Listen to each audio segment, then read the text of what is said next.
తెలుగుదేశం పార్టీని అత్యధిక మెజారిటీతో గెలిపించే ప్రార్థన.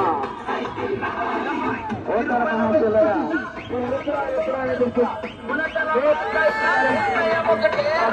ఎన్నికలలో తెలుగుదేశం పార్టీ అభ్యర్థిగా శ్రీ మంత్రి మాధవరెడ్డి గారు పోటీ చేస్తున్నారు.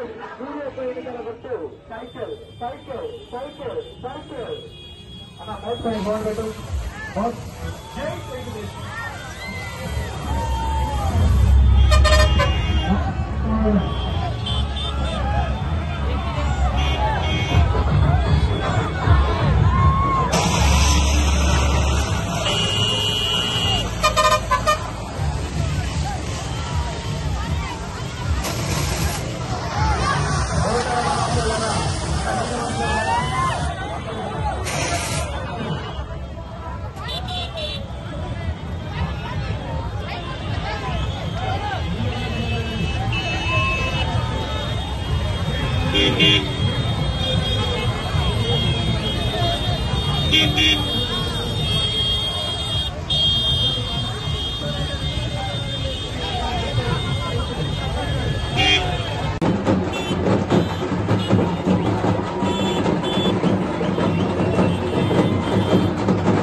మర్చిపోదు తల్లి మన ఎన్నికల గుర్తు సైకిల్ సైకిల్ సైకిల్ సైకిల్.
అందరికీ నమస్కారాలు.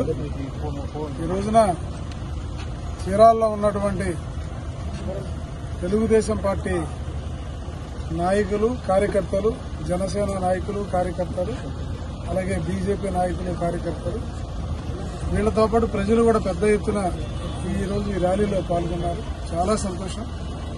బహుశా ఎప్పుడు కూడా ఇంత గొప్ప ర్యాలీ జరిగి ఉండదు అని చెప్పి చాలా మంది కూడా చెప్తున్నారు. చాలా గొప్పగా జరిగింది. ఎక్కడ చిన్నపాటి డిస్టర్బెన్స్ కూడా చేయలేదు. చాలా చక్కగా చేయగలిగాం. ఇది మొత్తానికి కారణం క్యాడర్, ప్రజలు మనకి పెద్ద ఎత్తున పట్టం కట్టారు. ప్రజల మనసులో మనం ఉన్నాం. కానీ ఒక విషయం మొన్న మాట్లాడుతూ కృష్ణమోహన్ గారు మాట్లాడుతూ ఒక మాట అన్నారు. వాళ్ళు ఎవరినైతే ప్రతిపక్ష నాయకుడిగా ఉన్న నన్ను అవతల ఉన్నటువంటి ఎమ్మెల్యే తను విమర్శించలేదన్నారు. ఈరోజు ప్రజలు మీ ఇద్దరిని అసహించుకునేటువంటి రోజు వచ్చింది. ఎందుకంటే మీరంతా కూడా ప్రజల యొక్క ధనమాన ప్రాణాలతో మీరు ఆడుకున్నారు. నేను వచ్చాను తెలుగుదేశం పార్టీని కాపాడుకోవడం కోసం నా వంతు నేను చేశాను, నా ప్రయత్నాన్ని నేను చేశాను. అయితే అవసరం వచ్చినప్పుడల్లా కూడా చాలా సందర్భాల్లో మాట్లాడాను. 2 వార్డులకు నామినేషన్ వేసే దగ్గరే వైసీపీ వాళ్ళ బుద్ధి తెలిసిపోయింది. కనీసము అక్కడ ఆర్ఓని మేనేజ్ చేసుకుని ఆ 2 నామినేషన్లు కూడా వేయనీకున్నప్పుడు మేము ఎలా మాట్లాడామో మేము తెలుసు. ఇవాళ మొత్తం మీద ఏంటంటే వీళ్ళిద్దరి గురించి ప్రజలకు అర్థమైపోయింది. ప్రజలకు నేను ఎక్కడ అపకారం చేయలే, వీళ్ళిద్దరూ అపకారాలు చేశారు. ఏం చేశారు ఏం చేయలేదు ప్రజలకు అనే సంగతి వాళ్ళిద్దరికి తెలుసు. కానీ నేను స్వచ్ఛందంగా నా యొక్క రూపాయిని నేను ఖర్చు పెట్టాను. వీళ్ళలాగా నేనేమి దోపిడీలు చేయలేదు, ఇసుక అమ్ముకోలేదు, బియ్యం అమ్ముకోలేదు, ఎవరిని ఇబ్బంది పెట్టలేదు.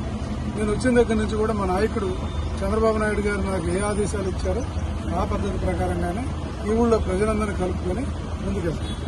ఖచ్చితంగా ప్రజల యొక్క సహకారంతో రేపు నేను 13 జరగబోయే ఎలక్షన్లో డెఫినెట్ గా నేను విజయం సాధించడం ఖాయం అన్న విషయాన్ని మీ అందరికీ తెలియజేస్తాను.